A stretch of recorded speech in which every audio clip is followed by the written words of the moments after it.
The phone slipped from my hand and hit the kitchen floor with a sharp, hollow sound. The screen was still lit. On it was the photo that made my entire world collapse in a single second. My daughter, Lauren, in an ivory wedding dress, smiling beside a man I'd only met a few times. Behind them were two familiar faces, Mr. and Mrs. Hartley, his parents, and me. Nowhere to be seen. I touched the screen. The image didn't blur. Lauren's smile stayed perfect, bright, effortless, like the light of a place I had never been invited to. I pressed FaceTime. The screen rang, then her face appeared. Sunlight from the window glowed against her skin. "Lauren, did you get married?" "Yes, Mom," she said softly. "Yesterday. You didn't need to come." I said nothing. Through the speaker, I could hear life happening somewhere else. Cars, laughter, doors closing, all full of motion. Only her voice sounded empty. "It was just a small ceremony," she added. "Just family." Those two words, just family, cut through the air like a cold blade. I stared at the screen, at my daughter, and for the first time, I realized I no longer belonged in that frame. When the call ended, I sat still for a long time. The Texas morning sun spilled across the table, glinting off a half-finished cup of coffee. The steam thinned, then vanished. I deleted the photo from my phone. In the silence that followed, one question rose, one I still can't answer. What does a mother do when she's no longer family? My name is Irene Whitfield, 68 years old, and I've lived all my life in Clear Lake, Houston. I used to work as a caregiver for the elderly, a job that demanded patience and a gentle hand. I always believed family was the reward for all those sacrifices. After my husband Robert passed away, I raised Lauren on my own. I worked night shifts, changing bandages, stirring soup, helping others reach the end of their road, so that my daughter could have every chance I never did. I still remember opening her first savings account at Lone Star Bank when she turned 18. That day, I promised myself, no matter what happens, she will never struggle the way I did. And yet, this morning, while scrolling through Facebook with my coffee, I saw that photo. Our special day, family complete. That caption tore through me like paper being ripped in half. Family complete. Without me. No invitation. No explanation. I found out my daughter had gotten married the same way strangers discover news online, by tapping a little red heart. I called her 3 more times after that FaceTime. Each one went straight to voicemail. I texted, "I just want to know if you're happy." The message was read. No reply. That night, I sat by the window, watching the lights shimmer on the lake. Outside, the wind moved through the low palms. Inside, the house was too quiet. I realized Lauren had learned to live in a world that didn't need me. And maybe I had to learn to live in one that didn't need her. The days that followed came in waves of memory. I remembered Lauren at 5, sick with pneumonia.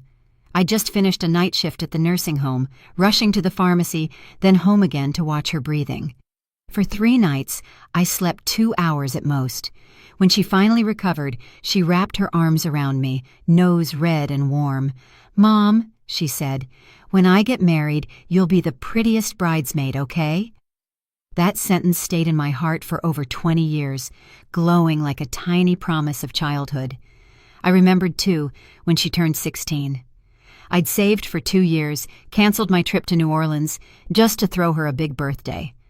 I sold Robert's old wedding ring to buy the blush pink dress she wanted, rented a small hall in Midtown, hired a local band, cooked every Southern dish by hand.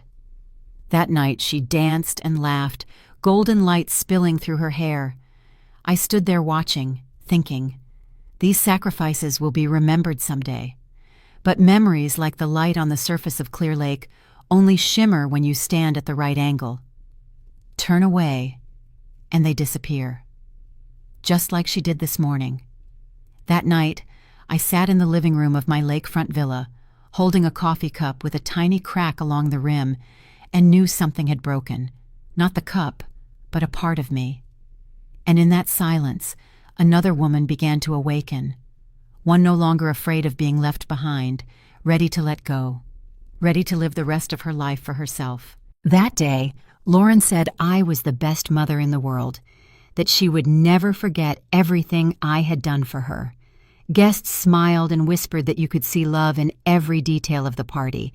I still remember the chandelier light glinting off the 3-tier cake, reflected in her eyes as she laughed.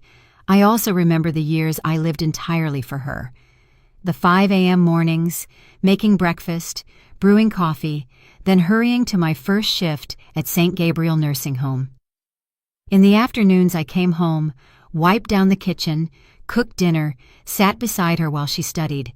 I never finished high school, but I knew how to listen. I knew how to make a child feel safe. On nights she went out, I always left the porch light on. A small signal so she'd know someone was waiting for her to come home. Every Sunday, I brought waffles and lemon tea to Robert's mother's house so Lauren could learn the rhythm of family life on her father's side. I wanted her to grow up grateful, to understand the quiet value of care and connection. When Lauren left for college in Dallas to study finance, I picked up more shifts. 2 patients by day, 1 by night, plus a few hours every weekend at the rehab center in Pearland. I wanted her to focus on school, never worry about money. When my knees ached after those endless hours or when my hands cracked from disinfectant, I thought of the bright future waiting for her, a future I would never touch. During those college years, Lauren began to change, slowly but surely. She stopped coming home every weekend. She said she was busy with study groups, projects, volunteer work. Evening calls grew shorter. "I'm fine, Mom. I'll tell you later." But later never came. In her senior year, she met Daniel Hartley. The first time she said his name, her voice was different, lighter, dreamier. She told me he worked in marketing, from an affluent family in River Oaks, Houston. She said he was polite, smart, had vision. I smiled. Honestly, I was happy to see her happy. But somewhere inside, a tiny crack formed. A quiet instinct whispered that Daniel belonged to a world where women like me were never invited in. When Daniel came for dinner the first time, I prepared everything perfectly. I laid the cream-colored tablecloth, made southern chicken stew, butter rolls, apple salad, and baked the lemon pie Robert used to love. I wanted that night to be flawless. Daniel arrived exactly on time, navy suit, tie slightly crooked. He was polite, soft-spoken, but his eyes never lingered anywhere, as if he were inspecting a property, not visiting a home. Lauren was tense. She spoke too much, too fast, as if she needed to prove that our Clear Lake house, with its faded floral wallpaper, tarnished silver frames, and the coffee cup with a tiny crack, was still good enough to be accepted. "This neighborhood is really peaceful, Mrs. Whitfield," Daniel said evenly. I answered, "It used to be quieter, before they built the new marina on the lake."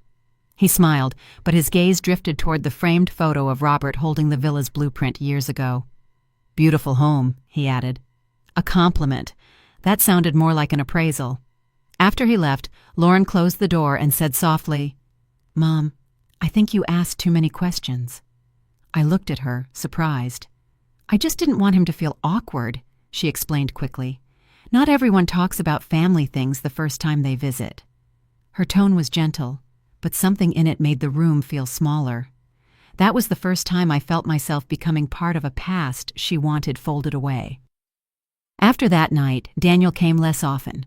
When he did, the air was different. Conversations grew overly polite, the silences longer.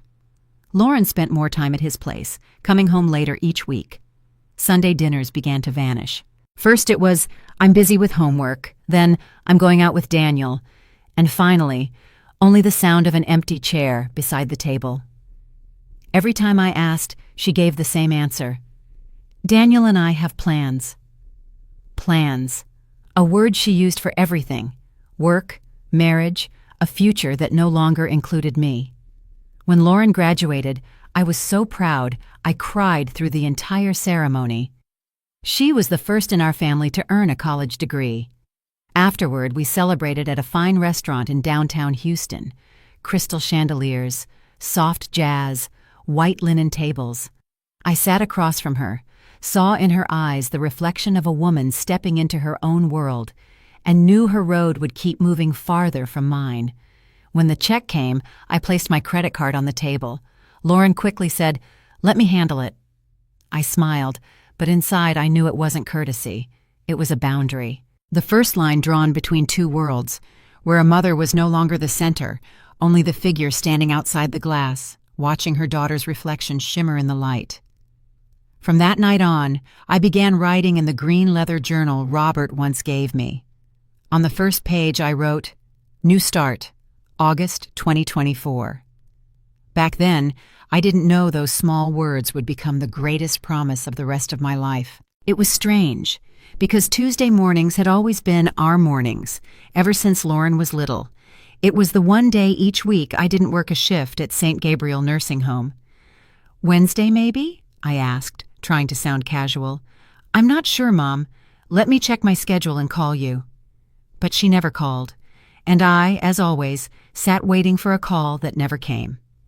That Tuesday morning, at the exact hour when I should have been having breakfast with my daughter, I sat alone in my small kitchen overlooking Clear Lake. The first light of day shimmered across the water, sliding through the glass door, painting a pale band across the wooden table.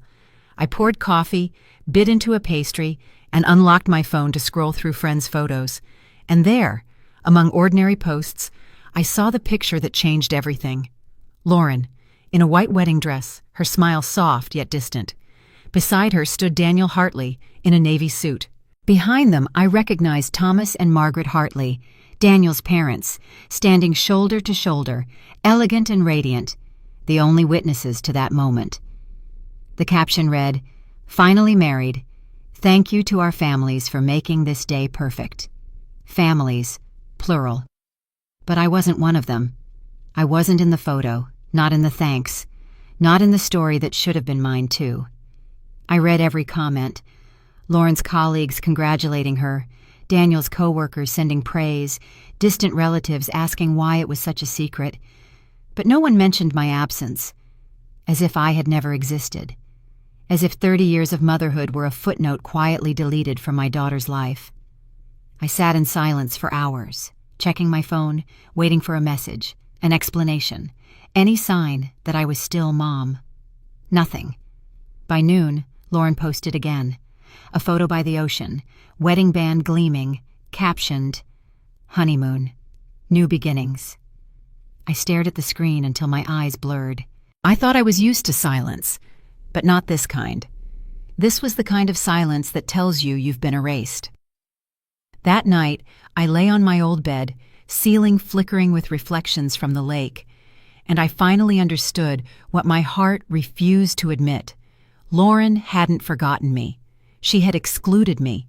She made a deliberate choice that I would not exist on the most important day of her life, not out of forgetfulness, but because I didn't fit.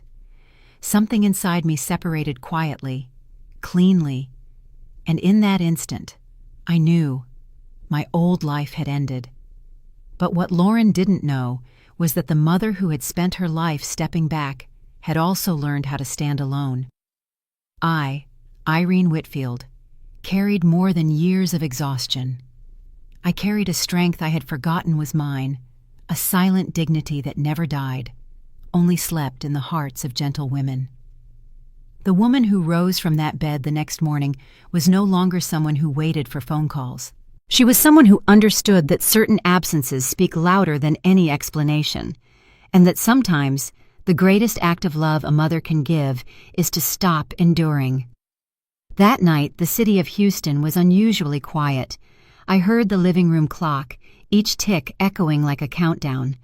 Outside, the waves of Clear Lake brushed softly against the shore. Far off, the lights from a passing yacht shimmered on the ceiling. A flickering reminder. It's time. I sat up. On the table, my white coffee cup still held the same hairline crack, the same one running through me. I opened the blue leather journal Robert had given me years ago. On the first page were the words I'd once written, "New start, August 2024. I picked up my pen and added beneath it, Wednesday, 8:43 a.m. No more waiting. I knew from that moment everything would change. If I was no longer welcome in Lauren's world, then Lauren would no longer have access to mine. I was no longer the mother who waited. I would become the woman who walked away. My story wasn't over. It had only begun. And what was coming next would change everything in ways none of them could ever imagine. The following days drifted by in a haze of awakening. Lauren didn't call, didn't visit, didn't apologize. She kept posting photos from their honeymoon in Maui, captioned, "Paradise with my love." Each new picture was another small cut, a quiet confirmation that the woman who once gave her the whole world was now nothing more than a stranger following from afar. I tried to bury myself in chores, in the Wednesday morning service at St. Mary's Chapel, in small talks with Virginia Malone, the neighbor who had known me for more than 10 years. But no matter how hard I tried, the sadness stayed. A slow, solid ache in my chest, a presence I had to relearn how to breathe around. While cleaning the old wooden cabinet Robert once built, I began pulling out memories I had hidden in the deepest drawer of my life. Lauren's birth certificate, her first report card, perfect hundreds that made me cry with pride. A thank you note she once wrote to her teacher, the letters shaky and small. "Thank you for teaching me to read. Mom says knowledge is how I'll learn to fly." I smiled when I read it, then cried.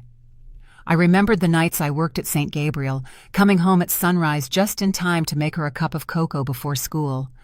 The nights my knees burned red from standing all shift, yet I still sat down to mend her torn uniform. The dinners of dry bread, saving the last bit of ham in the fridge for her. All those little things, I thought they were just what mothers did. Lauren used to say, "Mom, I'll make you proud one day." And I believed her. I remembered the first time she cried because she didn't have the brand name shoes her friends wore. The next morning, I stopped by the discount store at Baybrook Mall, found the closest pair I could, and paid in 3 installments. I told her it was a gift from her dad's old company. I just wanted her to smile, even if it cost me nights wondering how to pay the light bill. Year after year, I always found a reason to understand, to give way. First it was homework, then work, then dinners with Daniel, the man she said was too busy. "Mom, please don't bother." And I accepted it, as if a mother's love must always stretch, always shrink, to fit the empty spaces others leave behind. But now, looking back, I realized I had been shrinking too long, until there was nothing left to shrink. I had become the empty space in my own daughter's life. That Thursday afternoon, while packing the old photos into a shoebox, I found one faded picture and began to cry as if I hadn't in years. Lauren at 8, her first communion day. She wore a white dress, holding a small bouquet. I remembered. I had stitched every seam myself from fabric Robert bought at the old market. In the photo, Lauren hugged me, cheek to cheek, smiling with a pure, trusting joy. And me, looking now, I only saw in my eyes something I never saw again later, the quiet certainty of being loved. I remembered that day. I had saved for 6 months to hold the ceremony. We rented a small room at St. Mary's Church by the lake, decorated it with white magnolias, borrowed the parish choir. I baked apple pies, made chicken soup, and filled pitchers with lemon tea. I invited 10 close friends. Everyone said Lauren looked like a little angel. She ran around telling everyone, "This is my mom, the most beautiful woman in the world."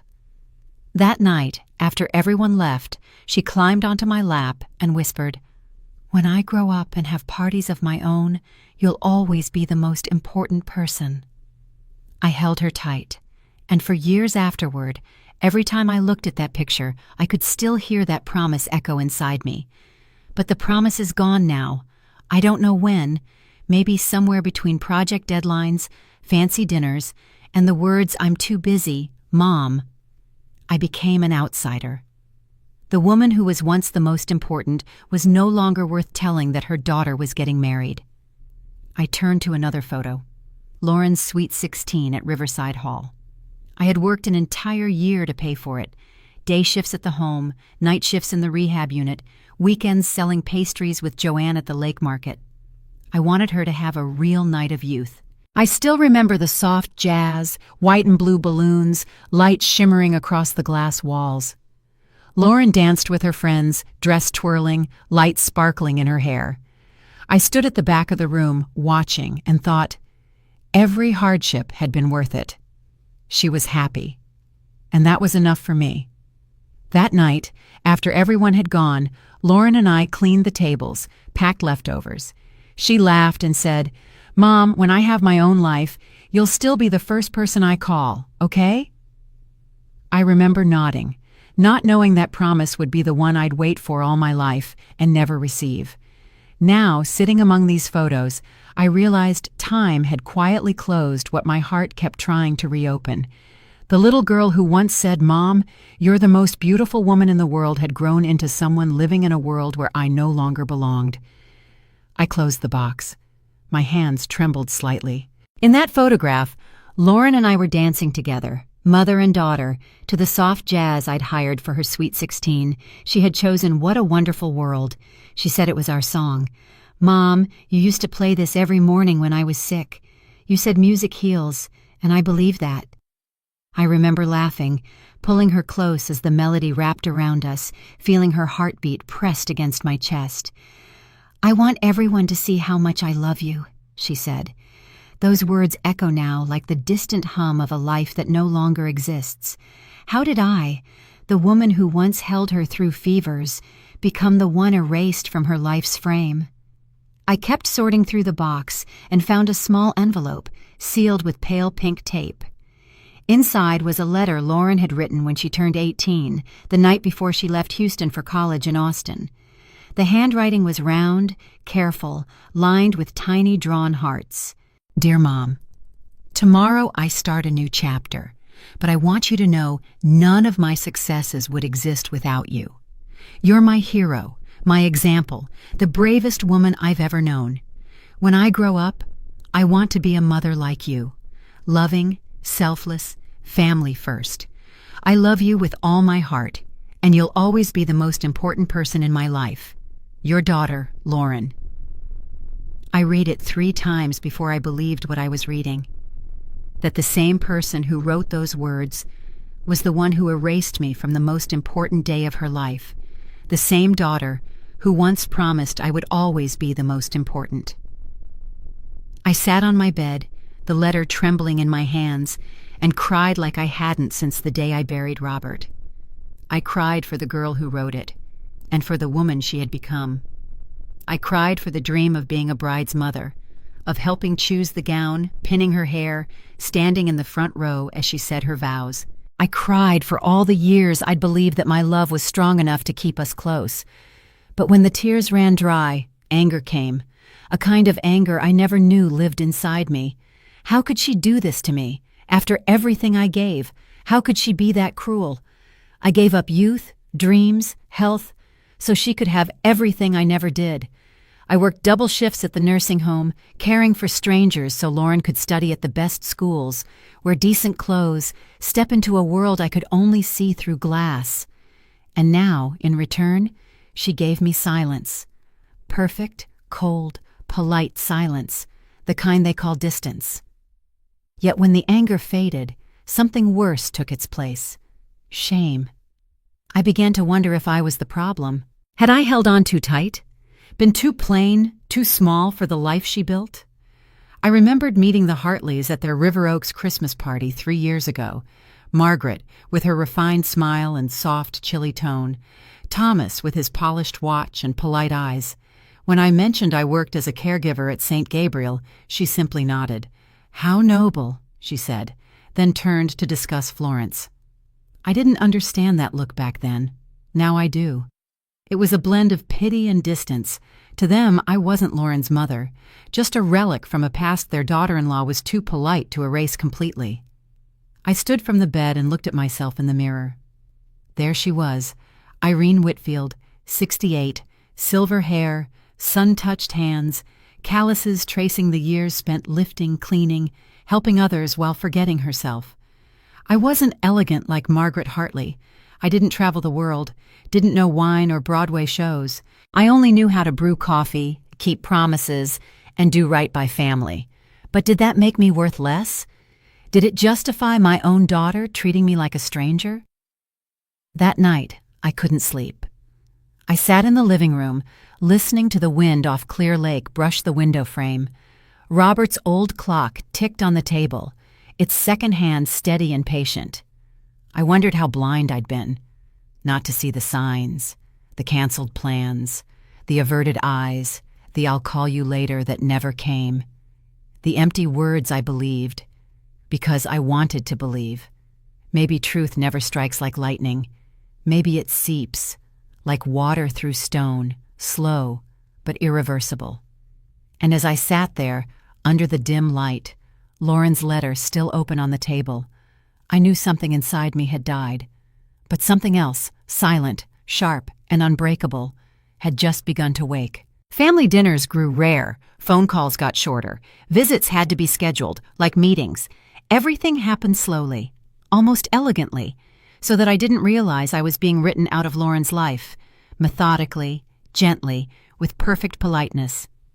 On Friday morning, I decided to call my younger sister, Evelyn Grant, in Austin. I needed to hear the voice of someone who still called me sis, in that tone that reminded me who I used to be. Strong. Evelyn was always direct, sometimes painfully so, but I knew I needed truth, not comfort. "What did you just say?" Her voice shot through the phone, clear, fast, sharp. "She got married and didn't even tell you?" I told her everything, from the first small signs, the clipped talks, to that Tuesday morning when I saw the wedding photo online. For a while, Evelyn said nothing, a rare thing for her. "Irene," she said at last, slower now, "I've told you before. Stop giving everything away. You spoiled Lauren too much, and this is what you get. Kids need limits. They need to understand the line between love and dependence." Her words tightened in my chest, because I knew she was right. I had given Lauren too much. I had done everything for her, covered every mistake, excused every harsh word. I had stepped aside, kept quiet, and believed that love meant endurance. "So tell me," I asked, my voice rough as smoke, "what do I do now?" "Live for yourself," Evelyn said, firm and clear. "She's already decided where you belong in her life. Now you decide where she belongs in yours." The words echoed through my small kitchen, where the coffee still steamed and the wall clock kept its patient rhythm. After hanging up, I sat for hours, watching the shimmer of Clear Lake through the window. Light rippled across the wooden table, thin, trembling streaks of gold. Evelyn was right. Lauren had defined my place. Nowhere. It was time I defined hers. Saturday morning, I brewed coffee early, cut a slice of leftover apple pie, and asked myself if I was ready. Ready to start living a life that no longer revolved around my only child. The phone rang, an unknown number. When I answered, Lauren's voice came bright and distant. So bright, it took me a few seconds to recognize it. "Hi, Mom! How are you?" Her tone was soft, breezy, almost casual. "I'm fine," I said, steadying my voice. "I saw the honeymoon photos. Beautiful, right? Maui was amazing.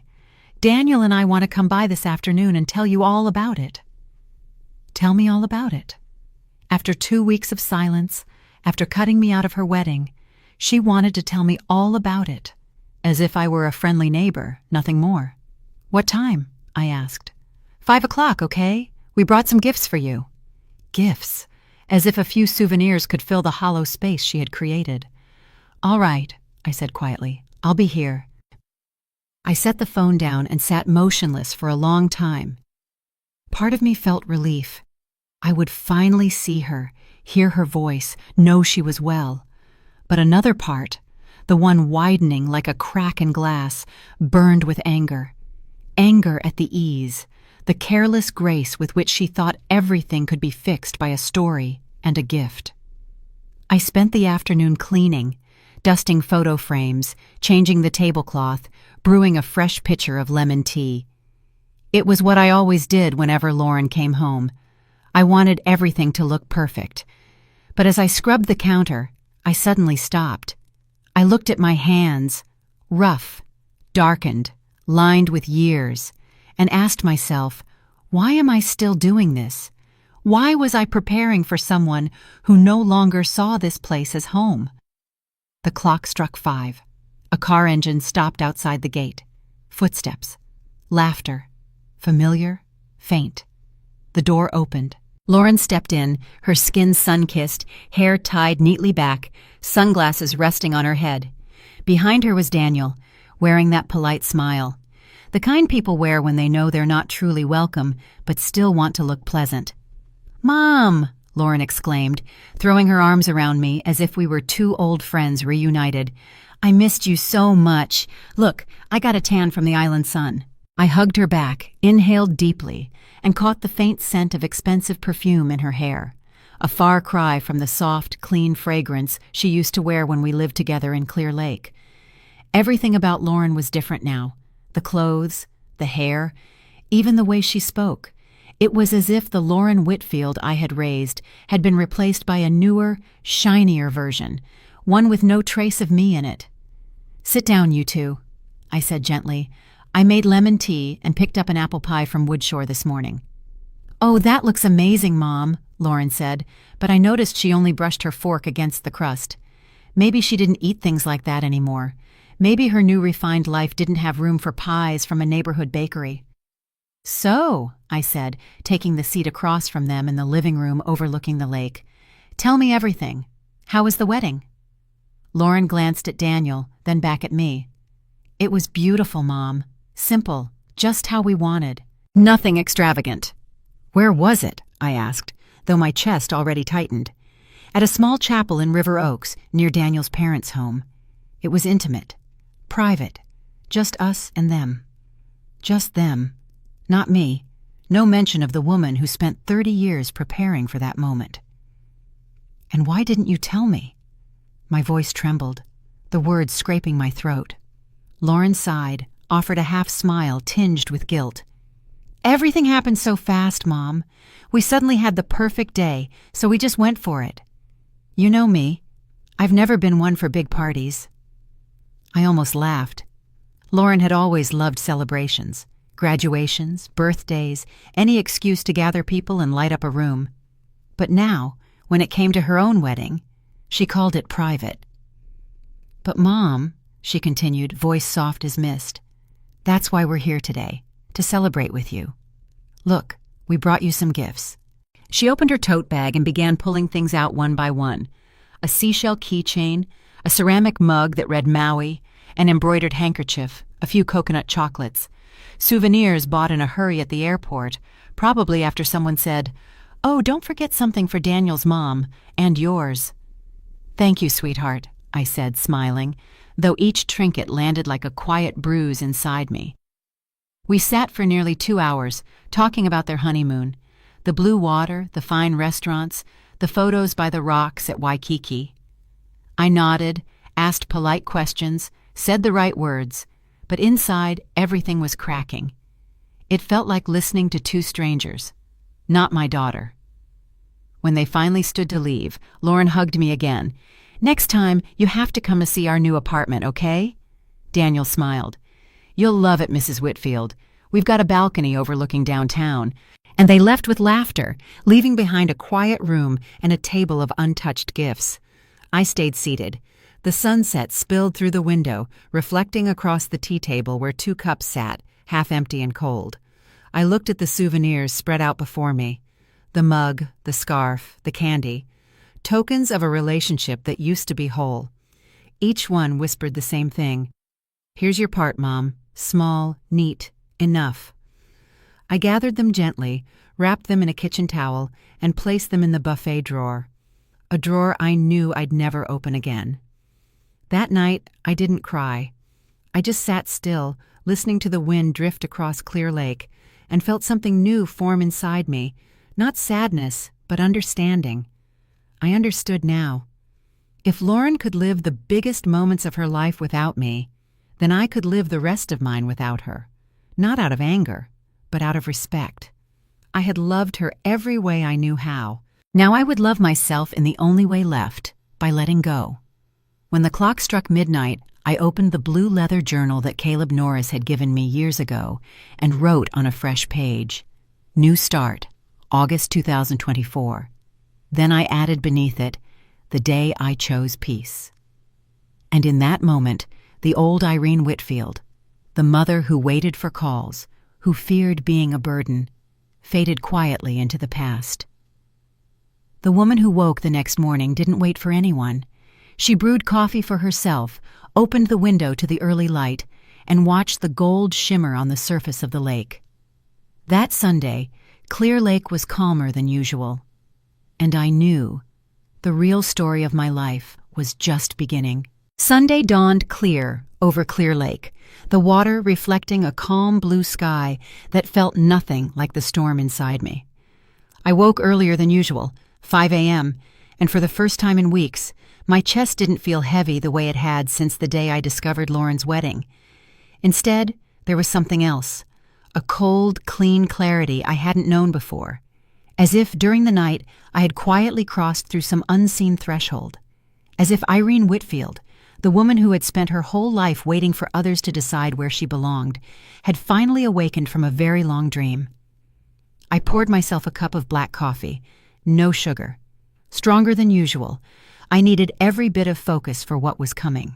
I sat at the same kitchen table where I'd eaten breakfast for 15 years, where I'd waited for phone calls that never came, where I'd planned dinners that were always canceled at the last minute.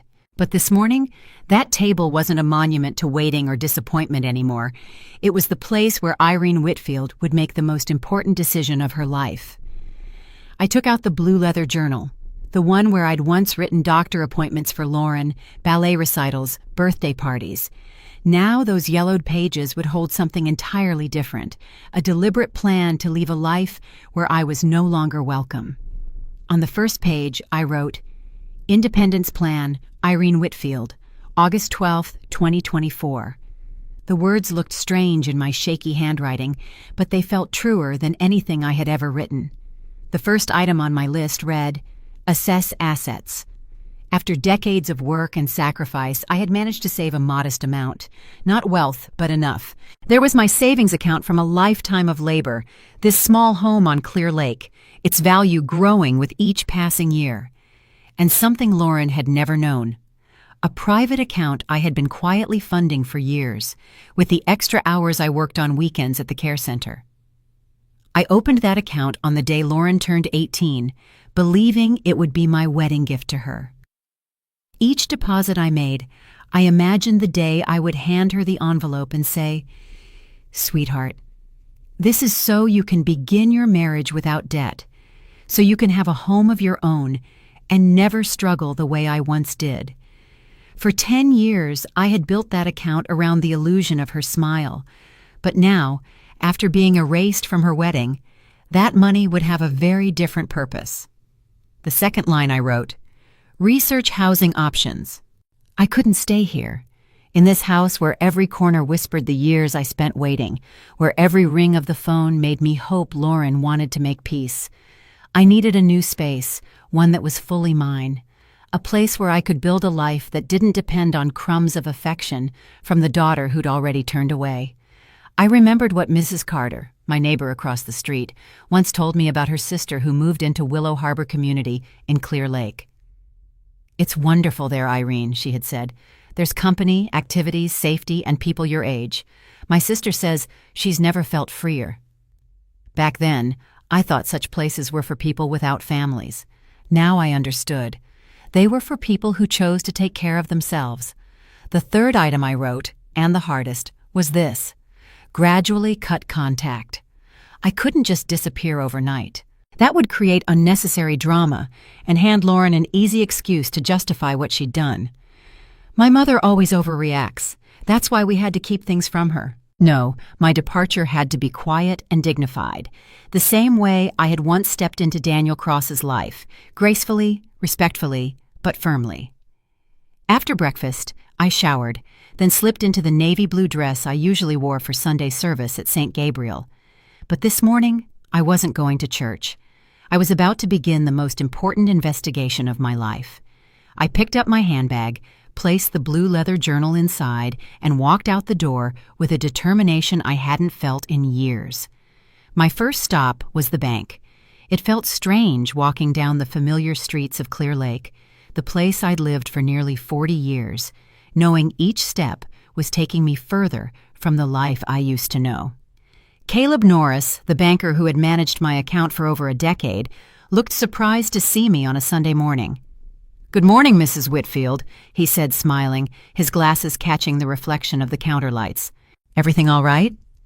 "Everything's perfect, Mr. Norris," I replied, with a smile I didn't know I still had in me. "I'm just reviewing my financial options. I may need to make a few transactions this week." "Of course, ma'am. I'm on shift Monday morning. Would you like me to prepare a consolidated statement so we can go over it together?" "That would be great, thank you. I'll see you Monday." That short conversation gave me more energy than I'd expected. For the first time in years, someone was speaking to me as a capable woman, not as an old mother living off her child's goodwill. From there, I took a small shuttle to the Willow Harbor community on the south side of Clear Lake. The place my neighbor, Mrs. Carter, had told me her sister found joy again. The moment I stepped onto the brick path, I understood why. The air smelled of fresh-cut grass and clean water. Stone walkways shimmered under the sun. Rows of blooming magnolias lined white fences, soft and fragrant in the breeze. A woman named Patricia at the reception desk greeted me with a calm smile when I said I was there to learn about the residences.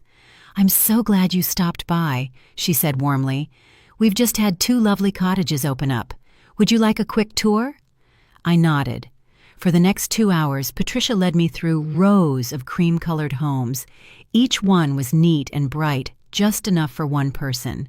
There was a living area that opened into a kitchen, a single bedroom, a clean sunlit bath, and a small balcony overlooking the gardens. I could picture myself there, each morning with a cup of coffee in hand, watching the sunlight dance on the distant water, and each afternoon listening to the wind slide softly through the willows. "We offer many activities here," Patricia said, as we walked through the community hall. "Monday is yoga, Tuesday is embroidery, Wednesday chapel service, Thursday dancing, Friday movie night.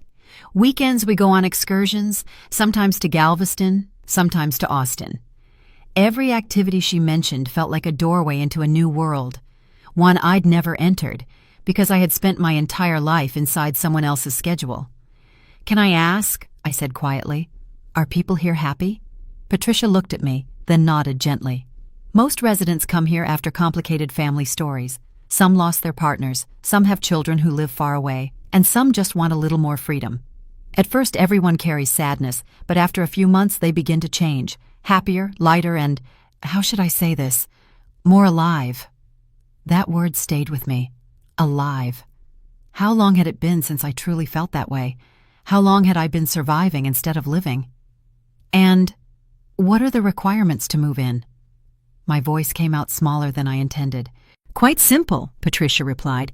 "Over 60 years old, stable income or assets to cover the monthly costs, a basic health check to ensure you can care for yourself. The fee includes maintenance, security, activities, and general services." She paused, then added kindly, "It isn't cheap, but it's worth every dollar for a real new beginning." I smiled, scribbling a few numbers into my notebook. $6,500 a month, a significant sum, but one I could easily manage for years with my savings and the private account Lauren never knew about. We stood at a balcony overlooking a small pond, the noon sunlight spilling across the surface like gold leaf. Somewhere behind us I heard laughter, light, carefree, unburdened, and I thought, for the first time in decades, perhaps I was standing exactly where I was meant to be. "How long does the registration process take?" I asked. "If you bring all your documents this week, we can complete everything within 15 days, Patricia replied. "Do you have a preference among the cottages we toured?" I looked back at the balcony of the one I loved most, the one overlooking the Magnolia Garden, where a few residents sat chatting under the willows by the pond. Right then, I made a decision that surprised even me, because of how certain it felt.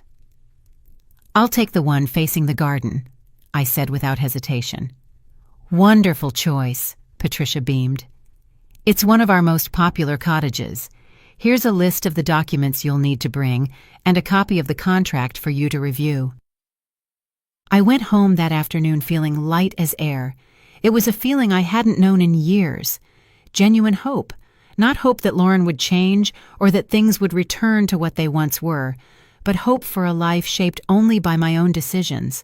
That night, instead of watching television as I usually did on Sundays, I sat at the kitchen table and sorted through papers: birth certificate, account statements, proof of income, the deed to my Clear Lake house. It felt strange preparing documents to begin a new chapter at 67, but with every paper I stacked neatly in place, I felt steadier in my choice. Monday morning, I arrived at Lone Star Bank right at 9 as the doors opened. Caleb Norris greeted me with his usual professionalism, but when I told him I needed to make several important transactions for a personal investment, I saw something different in his eyes, a quiet respect that hadn't been there before. "Mrs. Whitfield, it's great to see you taking charge of your finances," he said, reviewing the statements. "I must say, you've managed your money very wisely over the years. Your position is solid." His words warmed me in a way I didn't expect. I realized I had spent my whole life seeing myself as dependent, as someone with limited means, but the truth was, I had built everything myself, through work, through saving, through discipline, without anyone's help. "I need to make a significant transfer into my checking account," I said, "and I'd also like to discuss safe investment options that could generate monthly income." For the next hour, Caleb walked me through a set of stable investment plans, certificates of deposit, low-risk income funds. I listened carefully. For the first time in my life, I felt like I was managing my money, not guarding it for someone else. From there, I went to the office of Donovan Pike, the attorney Mrs. Carter had recommended years ago, on the 6th floor of the Riverside Exchange Building. I needed to make sure everything was in order, and more importantly, I needed to update my will. "Mrs. Whitfield," Donovan smiled, shaking my hand. "It's been quite a while. What brings you in today?" "I'd like to review my assets and update my will," I said plainly. If he was surprised, he didn't show it. For the next 40 minutes, we spread the documents across his desk. The Clear Lake property, bank accounts, insurance, and the new investments I'd just arranged.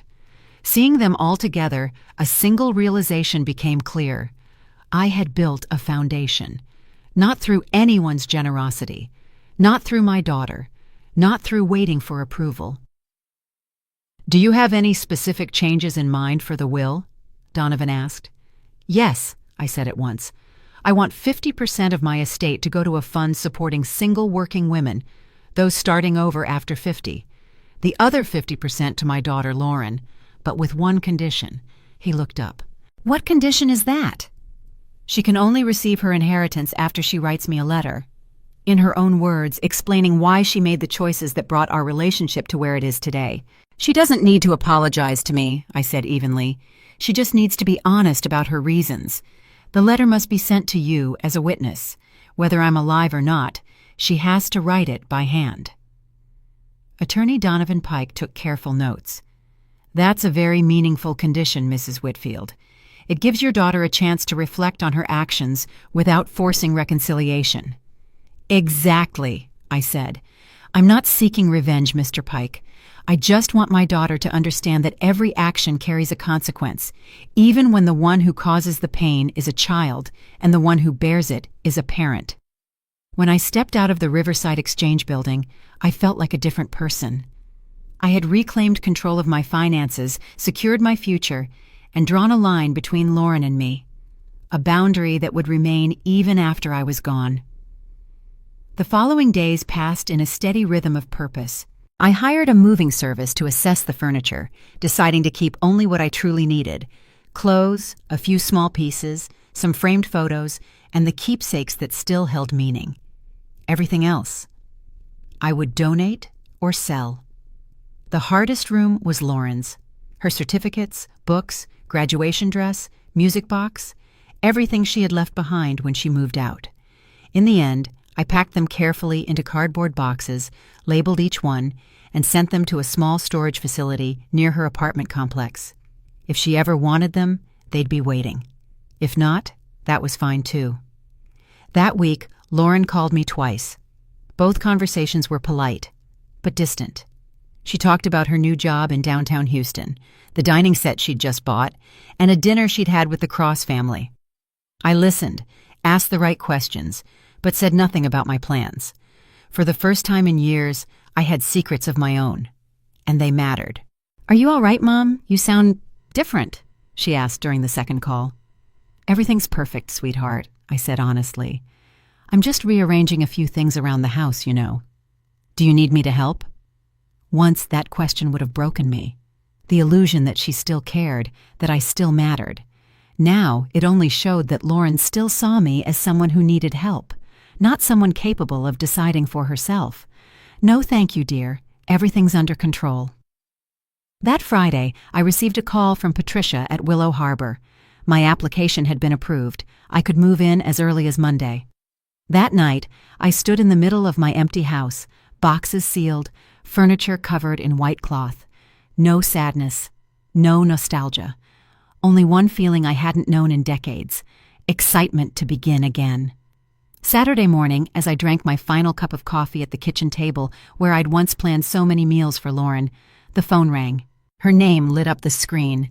"Mom," Lauren said, "Daniel and I want to invite you for dinner on Sunday. We're christening the new dining table." It was the invitation I had once longed to hear. Finally, they wanted to include me, to show me their home, to make me part of their world. But now, it was too late. "Oh, sweetheart, I'm so sorry," I said gently. "I already have plans tomorrow." "Plans? With who?" "With some new friends. We're going on a picnic by the bay near Galveston." It wasn't a lie. The Willow Harbor residents had scheduled an outing for Sunday, and I had already signed up. "But Mom, we can change the date. It's really important that you come." "Thank you, darling," I said softly, "but I've already promised. Another day will be better." Silence. On the other end, I heard nothing but her faint breathing, like wind brushing against glass. Lauren wasn't used to me having plans that didn't revolve around her. "Yes. All right," she said. "We'll arrange another time then." "Of course, sweetheart. Have a lovely evening, both of you." When I hung up, I stayed in that familiar kitchen, the heart of every Christmas, every birthday, and smiled.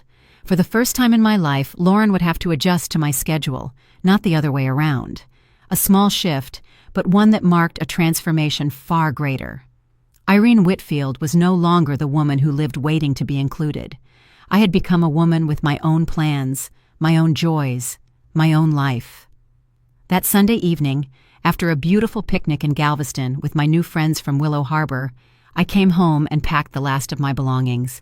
By Monday noon, I'd be in a new place, one where the only ringing phone would be my own. The final night in the house where I had raised Lauren, I didn't cry. I didn't feel nostalgic. Instead, I felt a quiet gratitude for the woman I had once been and pride for the one I was becoming. I had chosen the bravest thing in 67 years. Myself. Early Monday morning, as the movers carried the last boxes to the truck, I stood at the doorway, looking through each room one last time. In Lauren's old room, now empty, still carrying the faint scent of soap, I whispered, "Thank you for teaching me that sometimes love means knowing when to step back." The woman who walked out of that house was no longer waiting for anyone. She understood that dignity is not negotiable, that respect is taught through boundaries, and that it's never too late to begin again. As the moving truck rolled toward Clear Lake, along misty morning roads, I sat in the passenger seat, watching sunlight ripple across the water, and smiled. For the first time in my life, I didn't know what awaited me, and that uncertainty felt like freedom. The first week at Willow Harbor Community passed like a gentle dream I didn't want to wake from. Each morning I brewed my coffee in my little kitchen, opened the balcony doors, and looked out toward the lakeside garden, where willow branches swayed softly in the wind. I met 3 new neighbors: Mrs. Mercedes, 72, a retired elementary school teacher who had spent over 40 years in classrooms; Mrs. Elena, 69, once an administrative clerk at City Hall, full of vivid stories about Houston in the 80s, and Mr. Robert, 75, a widowed carpenter who now volunteered to repair wooden chairs and shelves for everyone.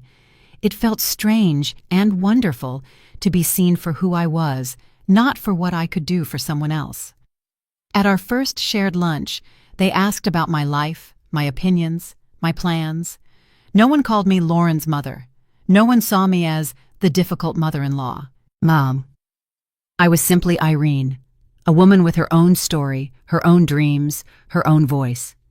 That Wednesday, I signed up for an embroidery class taught by Mrs. Carmen Ruiz, a graceful 74-year-old who had once worked as a seamstress in River Oaks. As I carefully stitched pink daisies onto a white napkin, Mrs. Ruiz paused beside me, smiling. "You have very steady hands, Irene," she said. "You should take the full course. Sometimes we don't realize we have a gift until we touch the thread again." Her simple words stopped me. How long had it been since someone praised me for something I did well? Not because it helped someone else, but simply because it was beautiful. In my old life, every effort I made was measured by how much it helped Lauren. Now, for the first time, someone valued what I created for what it was, not for my daughter, not for my past. Thursday was my first dance class. The instructor was Mr. Alejandro Brooks, a refined 76-year-old gentleman who had once taught physical education at Clear Lake High School. He carried himself with grace and patience, a calm voice, a warm smile, the kind that seemed to brighten the entire room. At first I was hesitant. It had been decades since I last danced. But Mr. Brooks reassured me, "There's no judgment here, Mrs. Whitfield. We're just here to have fun and remind ourselves that it's never too late to find our own rhythm again." That day, I danced the rumba, the foxtrot, and even a little swing. And I laughed. A real laugh, round and bright, one I hadn't heard from myself in years. Everyone clapped when I managed a tricky turn. They lifted my hand, guided my steps, and spun me gently, as if I had been part of their circle all along. For the first time, I felt I belonged to a family, one that I had chosen, and that had chosen me.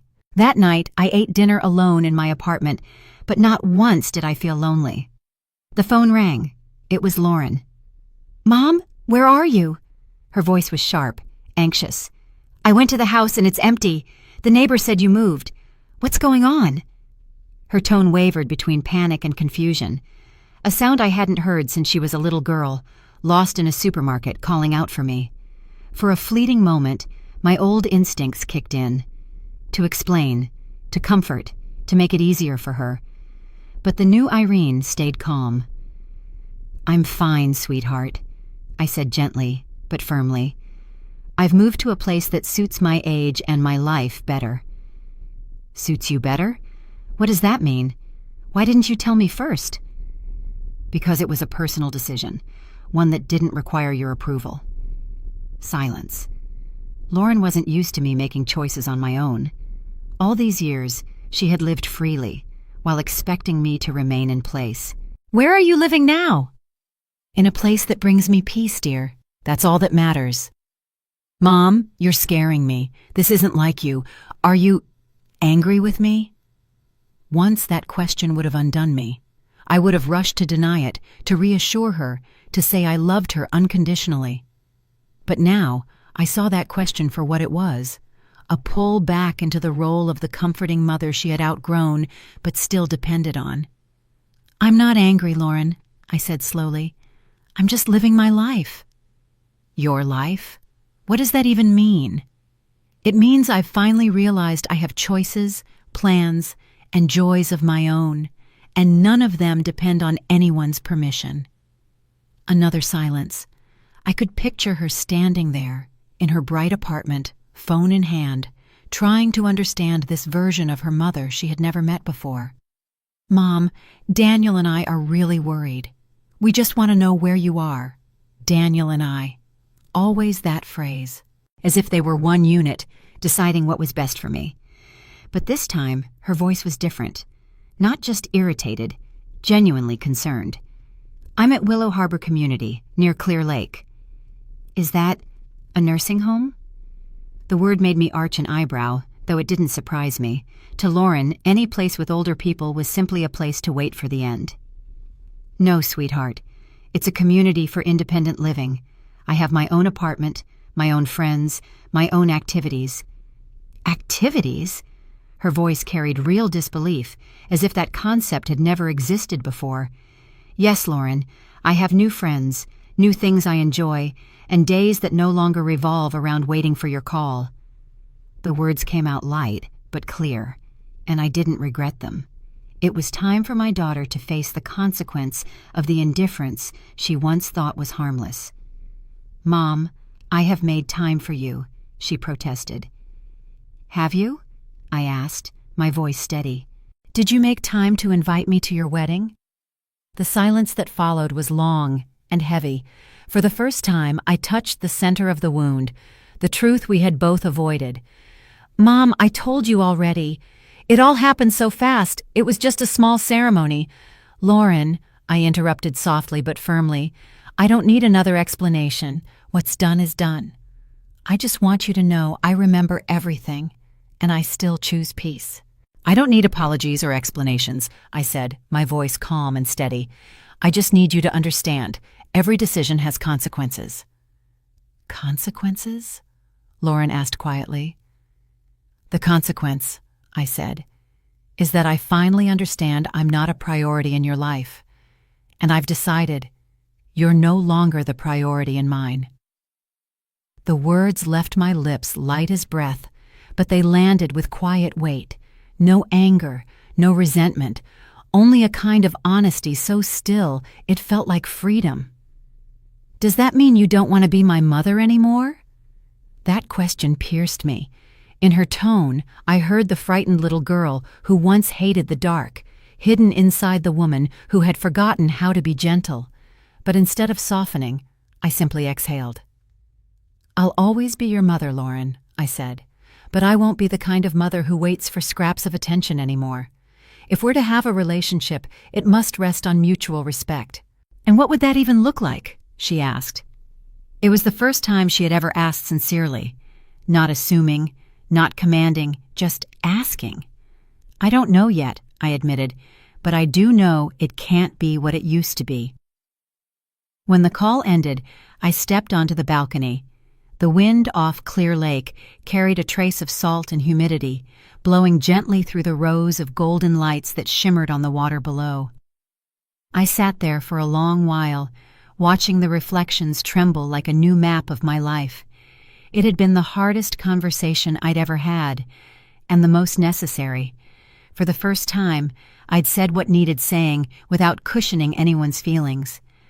I'd chosen dignity over fragile peace. The days that followed came and went without a single message, without a single call. But this time, the silence didn't unsettle me.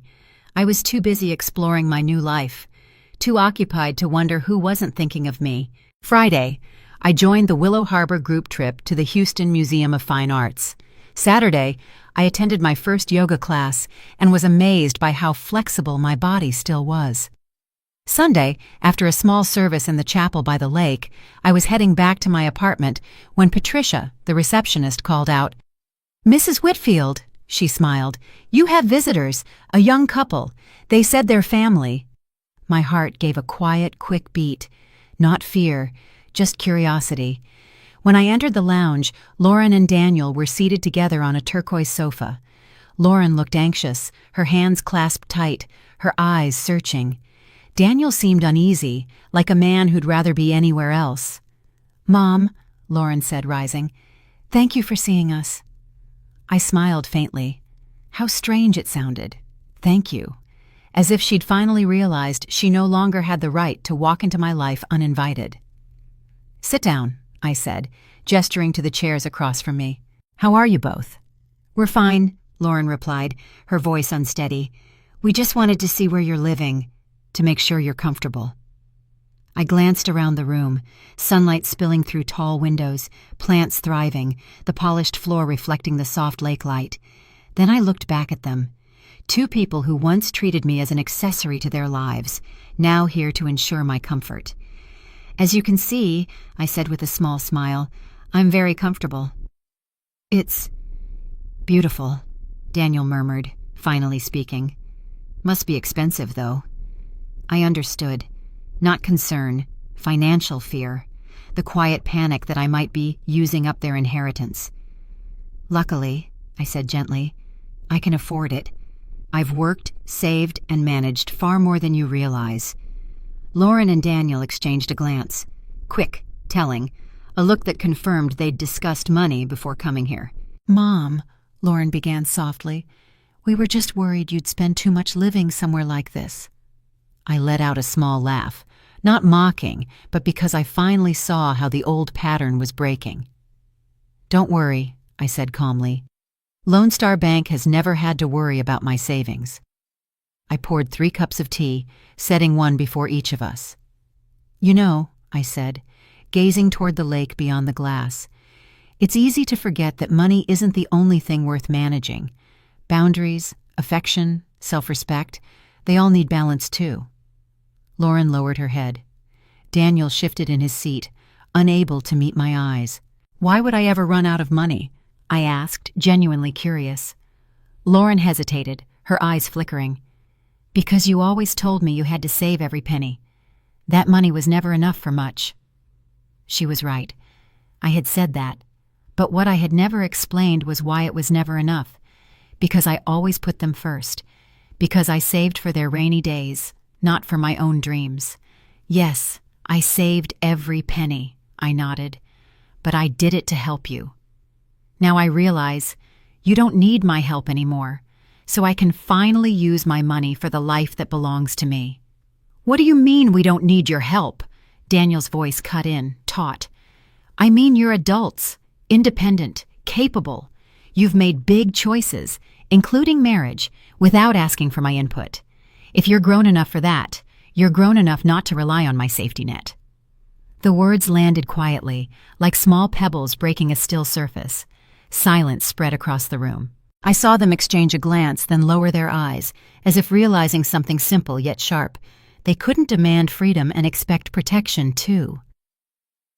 Mom, Lauren finally whispered, are you very angry with me?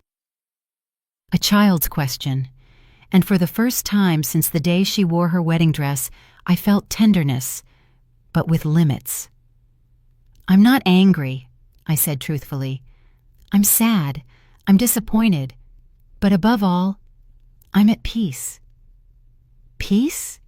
Yes, peace because I finally know who I am outside of being your mother.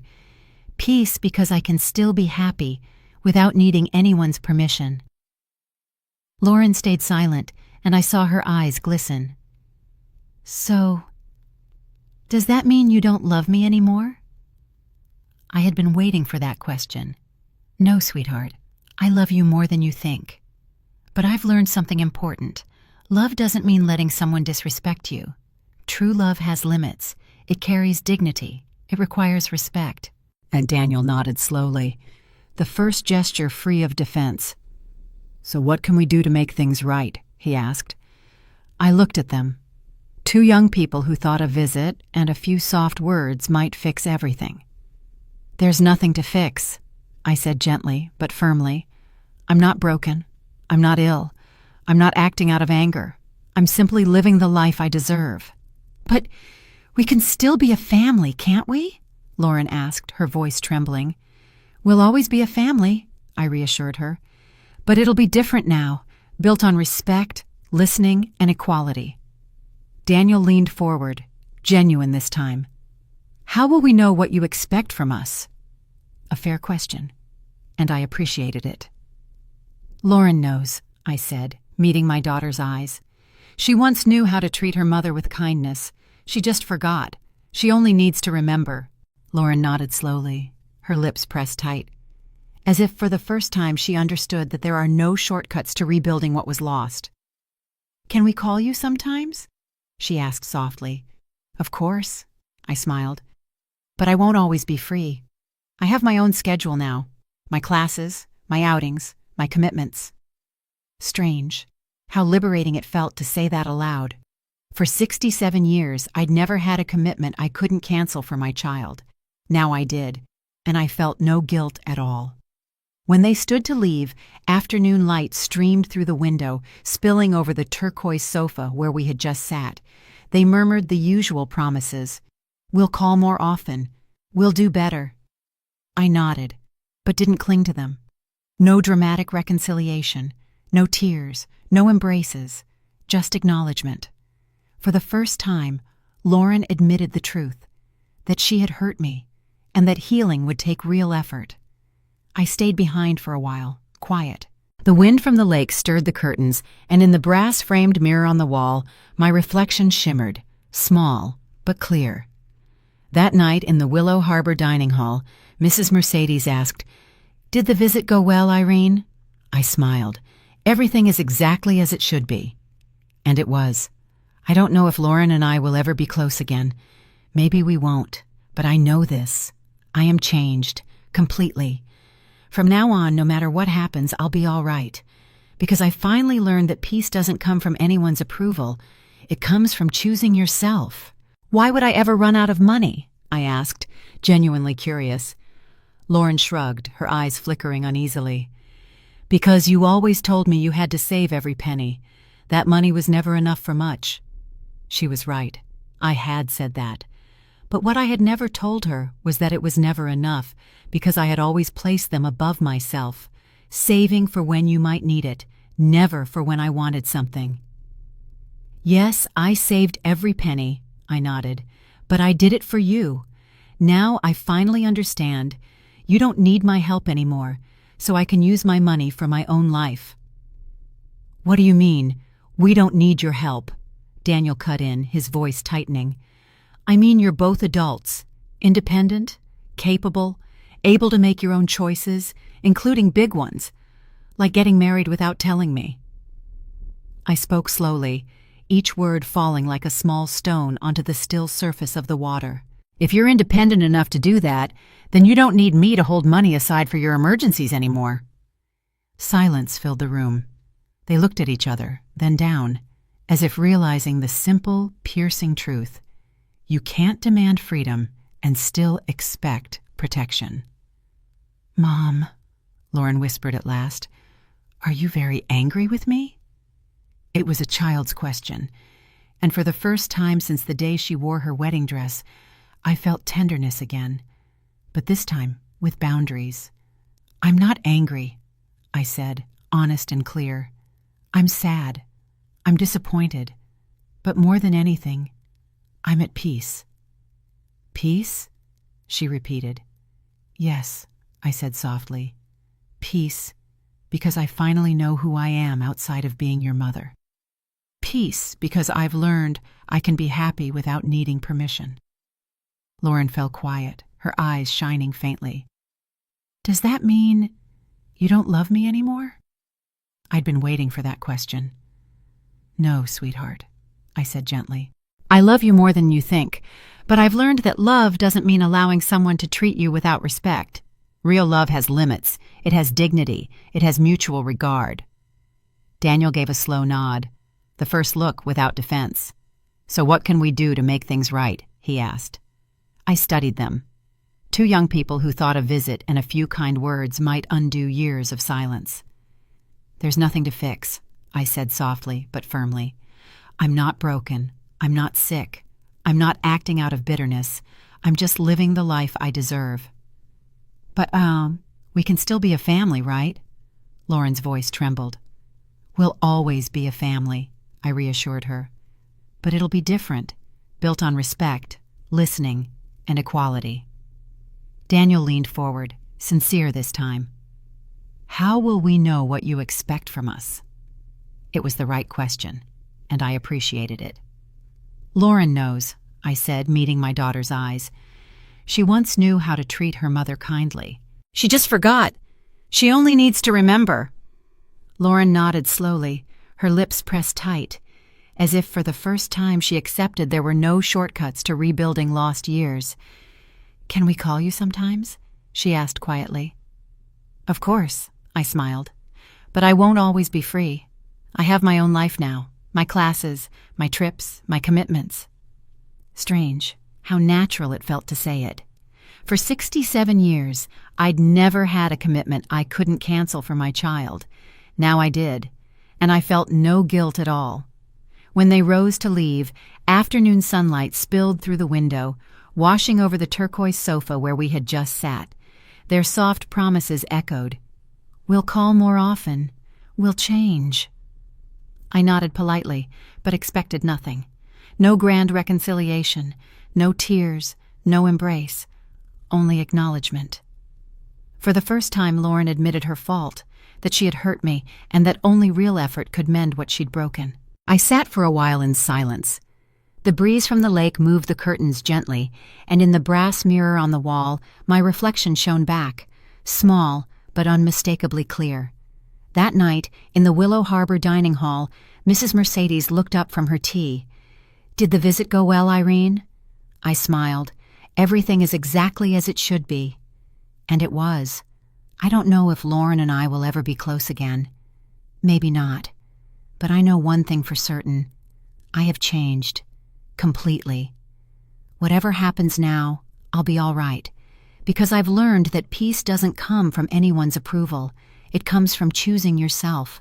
The woman who once sat for hours by the window, waiting for her daughter to stop by, the old Irene Whitfield, was gone forever. In her place stood someone new. A woman who knew her own worth, who had dreams of her own, who could find happiness without anyone's approval. That transformation, though painful, was worth more than any reconciliation that required me to shrink, to quiet myself, to disappear. For the first time in my life, I was free, and that freedom was the most beautiful gift I had ever given myself. That night, as I lay in my small apartment, on the bed I had chosen, in the room I had arranged, I knew that whatever the future might bring, I would never again return to being the woman who only existed in someone else's story. I was the author of my own, and that woman was ready for whatever waited ahead. 6 months later, I woke to the pale light of dawn filtering through white curtains. Outside, Clear Lake shimmered softly, still as glass. It was no longer a world of waiting, but a world where I decided who was allowed to enter. I planted white orchids on my balcony. I read the book I'd kept closed for 10 long years. Every Sunday, I attended the small chapel at the end of the road, where no one called me Lauren's mother. They simply knew me as Irene, a 67-year-old woman learning how to live for herself after a lifetime of living for others. Sometimes I received calls from unfamiliar numbers. Lauren's voice trembled in my voicemail, apologies, promises, explanations. But some wounds cannot be healed with words. Some doors, once closed, no longer have hinges to reopen. Lauren had her chance to let me be part of the most important day of her life. And she chose to leave me outside. Now I choose to keep her outside of my new one. In those 6 months, I learned this. The loneliness I once feared doesn't exist when you are at peace with yourself. My days were filled with gentle, vibrant routines. Embroidery classes with Mrs. Carmen every Tuesday morning, dance lessons with Mr. Alejandro on Thursdays, weekend trips along the Galveston Bay, where the salty wind carried the scent of freedom. At shared dinners in Willow Harbor, my friends listened as I told stories from my youth, when I worked in the little bookstore near Midtown, when Lauren was a child who would run into my arms after every storm. Now I told those stories with a smile, no bitterness, no regret. Yesterday, in the supermarket near the docks, a familiar voice called my name. "Mrs. Whitfield," she said, "I heard your daughter's been looking for you everywhere, offering a $100 reward to anyone with information." I smiled. "Sometimes," I said, "people only find each other when they're truly ready to be found. No anger, no desire for revenge, no regret, just peace. The kind that comes when you know you made the right choice at the right time." Lauren was learning her own lesson now, that mothers have feelings too, that love has limits, and that some doors, once closed, never fit another key again. Last week, I received a thick envelope from Donovan Pike's law office in Houston. Inside was a letter, typed in formal tone, its language cold and precise. It was from Lauren. She explained, in the language of reason, why I hadn't been invited to the wedding. She called it a practical decision, said Daniel's family wanted something small, said they didn't want anyone to feel uncomfortable, that excluding me was to avoid conflict. I read that letter 3 times. Each time, it felt as though someone was carefully unthreading each memory from my heart. Lauren had reduced the most painful moment of my life to a logistical issue, turned my exclusion into a diplomatic situation. No admission, no empathy, no gratitude. That letter, in its perfect coldness, confirmed what I had already known deep inside. The Lauren I once raised no longer existed. The little girl who once promised that I would always be the most important person in her life had long since vanished from this world. In her place now stood a woman who viewed the bond between mother and daughter not as a sacred thread to be cherished, but as a social obligation to be managed neatly and efficiently. I folded the letter and placed it back inside the oak box where I kept my oldest photographs. Lauren as a child, clutching a bunch of red balloons, a Christmas morning in our old Midtown apartment, and the last one, her graduation day, when she promised I would be the first person she hugged. I locked the box, not out of anger, but because some words are meant to be read, not answered. A mother's love never ends. It only changes shape. My love for Lauren had become something else now, a deep respect for my own dignity, a care for my own happiness, a quiet protection of the peace I'd reclaimed. This morning, as I watered the white orchids on my balcony and watched the sunrise reflect over Clear Lake, I thought about all the women like me, women who spent their lives waiting to be valued. I thought about mothers who sacrificed their dreams for their children, only to be treated as burdens in their adult lives. I thought about grandmothers who gave up their health to raise grandchildren, then were told they were interfering. I thought about all of us, the ones taught that our worth depended on how much we gave, never on how much we deserved to receive. To all those women, I would say this: it's never too late to choose your own happiness. It's never too late to set boundaries. It's never too late to reclaim the respect and peace you always deserved. The freedom I feel today was not born from punishing Lauren, but from freeing myself. Not from revenge, but from self-respect. Not from hatred, but from love for the self that had been silent for far too long. Last night, after dinner, Mrs. Mercedes leaned toward me. "Irene," she asked softly, "do you ever regret leaving? Don't you miss your daughter?" I smiled and set my teacup down gently. "I miss the daughter I thought I had," I said honestly. "But I don't miss the relationship we truly had, because that relationship was quietly killing me." Those words, I had never heard myself say them before. They sounded simple, light, but so true that I felt something inside me release, a part of my heart that had been locked away for years. For so long, I had lived under the illusion that Lauren loved me the way I loved her. But the truth was, to her I was convenient when needed and a burden when not. Accepting that truth was painful, but it was also liberation. Now, as I write these lines from the white wooden desk on my Willow Harbor terrace, I hear the soft trickle of the garden fountain below. The scent of jasmine tea mingles with the bloom of red bougainvillea. On the table beside my notebook lies the old fountain pen of Robert, my late husband, the man who once told me that silence can be the most beautiful form of speech. I don't know what the future will bring, but I know this much. Whatever it is, my happiness will no longer depend on anyone else. Sometimes, the greatest acknowledgement is the silence you choose to keep. And in that silence, Irene Whitfield finally found her voice, her strength, and her peace. "If you're hearing this story," my voice says softly in the closing narration, "I'd like to ask you, where are you watching from? And have you ever wondered what might happen if one day you chose yourself too?"